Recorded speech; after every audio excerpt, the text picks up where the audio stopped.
Bonjour, bonsoir les amis, j'espère que vous êtes en forme, que vous avez la pêche et que vous êtes chaud pour cette vidéo. Si c'est le cas, un max de pouces bleus. Bon, aujourd'hui, je vais vous parler d'un gros sujet les amis, c'est la Russie, c'est les prix de l'énergie. Je pense que vous avez vu un petit peu ce qui s'est passé ces derniers temps, les prix de l'énergie ont flambé, les factures d'électricité n'ont jamais été aussi élevées qu'aujourd'hui. Et vous voyez ici, il y a finalement, on le voit, une tension historique sur les prix de l'énergie.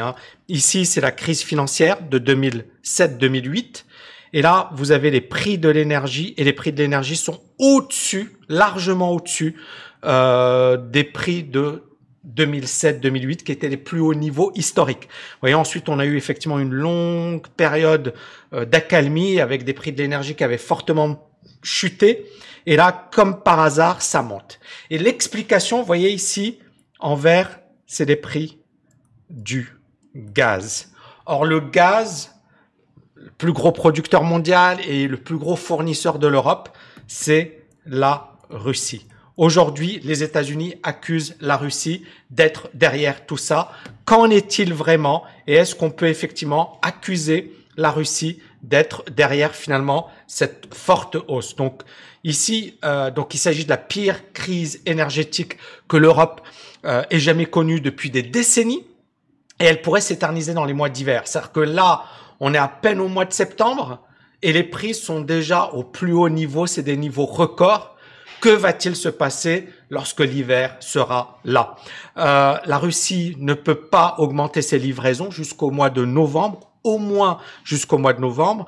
Les prix du gaz et de l'électricité, comme je viens de vous le montrer, sont à des niveaux records et ça aura des répercussions évidentes sur le pouvoir d'achat des ménages. Et n'oubliez pas, en France notamment, c'est une année présidentielle et donc ça va peser lourdement également, je pense, sur un plan politique. Donc, est-ce que la crise risque de s'aggraver dans les prochaines semaines? Est-ce qu'on est en train d'assister à une énorme manipulation de la part de la Russie? C'est à ces questions que je vais essayer de répondre dans cette vidéo. Alors, premièrement, pourquoi ça flambe?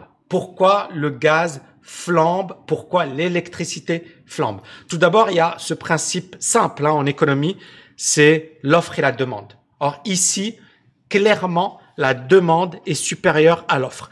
Alors, l'offre, c'est d'abord l'Europe, la Grande-Bretagne, les Pays-Bas, et ça a fortement décliné. La Grande-Bretagne a beaucoup de problèmes, les Pays-Bas également, et donc on a une production européenne qui est en déclin de 15% par rapport à l'an dernier, où elle avait déjà décliné de 7%. L'an dernier, c'était 2020, la crise du Covid.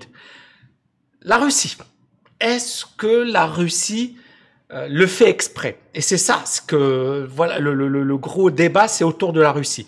Gazprom se contente de livrer les volumes sur lesquels il s'est engagé, mais ne veut pas aller au-delà, même si les prix flambent.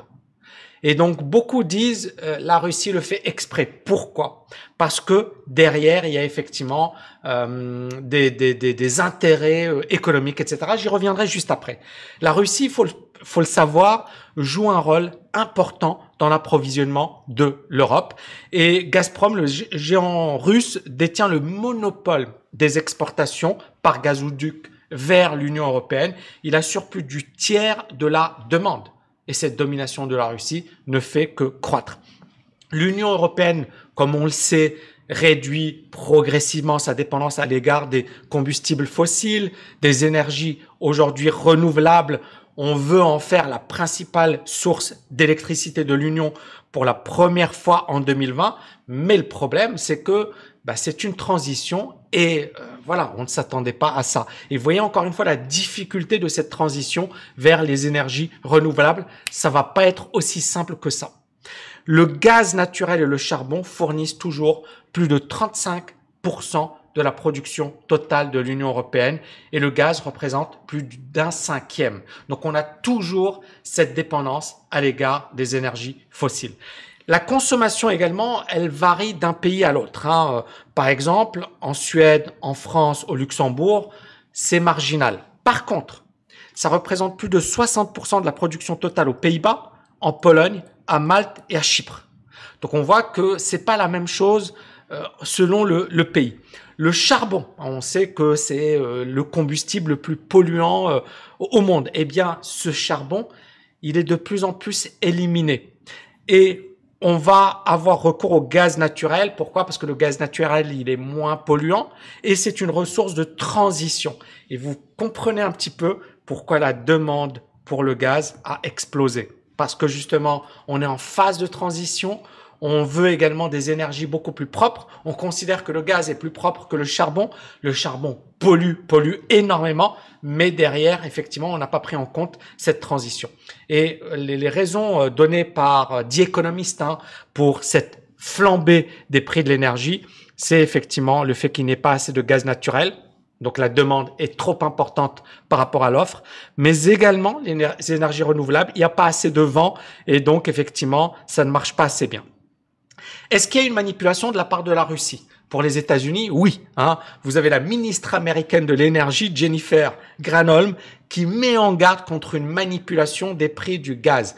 Elle ne nomme pas bien évidemment la Russie, mais elle parle de manipulation des prix du gaz. Or, on sait que le plus gros producteur, ça reste la Russie. Pour les États-Unis, la Russie limite délibérément ses exportations vers l'Europe. Pourquoi? C'est quoi la principale raison? C'est Nord Stream 2. Nord Stream 2, c'est un pipeline qui passe par l'Allemagne.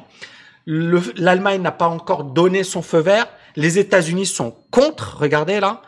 La secrétaire de l'énergie de Biden dit que le pipeline russe est dangereux. Very dangerous. Le problème, c'est, et on l'a vu avec l'affaire en France, notamment des sous-marins, le problème avec l'Australie, la Grande-Bretagne, etc.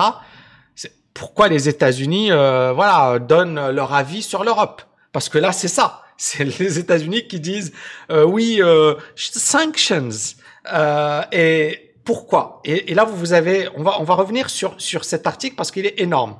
Donc, la secrétaire de l'énergie, Jennifer Granholm, elle est opposée au fait que Nord Stream soit achevé parce que elle pense que le gaz naturel peut causer des problèmes à l'agence, etc. Et pour la volonté effectivement de réduire les émissions de gaz à effet de serre, etc. Et pour combattre le changement de climat. Why that pipeline is dangerous? It's carrying the dirtiest form of natural gas on Earth with no security on methane emission. Donc effectivement, pour elle, c'est l'énergie la plus dégueulasse, la plus sale, notamment sur le plan du gaz, et il faut l'éliminer. Donc ici, on voit que même au niveau des États-Unis, il y a quand même une influence. Alors là, effectivement, la secrétaire à l'énergie américaine, elle est très très véhémente, mais on voit bien qu'effectivement, on pense que la Russie aujourd'hui ne produit pas assez, tout simplement parce qu'ils veulent que leur pipeline soit validé, soit confirmé par l'Allemagne. Donc ici, c'est assez intéressant ce qui est en train de se passer au niveau politique, au niveau géopolitique. Maintenant, est-ce que c'est vraiment une manipulation de la Russie ou est-ce que c'est simplement un problème de demande? C'est la thèse de Vitaly Yermakov, qui est chercheur à l'Oxford Institute for Energy Studies, qui dit la question du gaz russe est plus complexe. Pourquoi?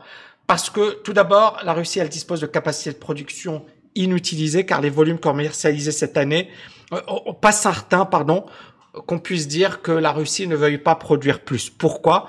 Parce que la production russe aujourd'hui est à son plus haut niveau historique. Premier argument.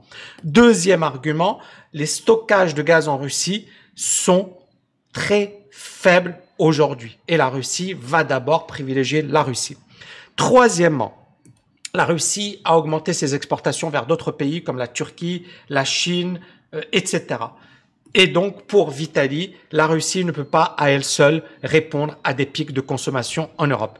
C'est la même thèse qui est développée dans cet article où effectivement on considère que les storage sites in Russia were just 16% filled, c'est-à-dire qu'effectivement le stockage en Russie est à 16% et que l'hiver approche et que c'est d'abord la Russie. D'accord, il y a d'abord la priorité russe avant d'envisager les autres pays. Donc la conclusion, c'est est-ce qu'on est en train de vivre une manipulation de la Russie ou est-ce que c'est un simple problème de demande excessif et d'offres qui peut pas suivre?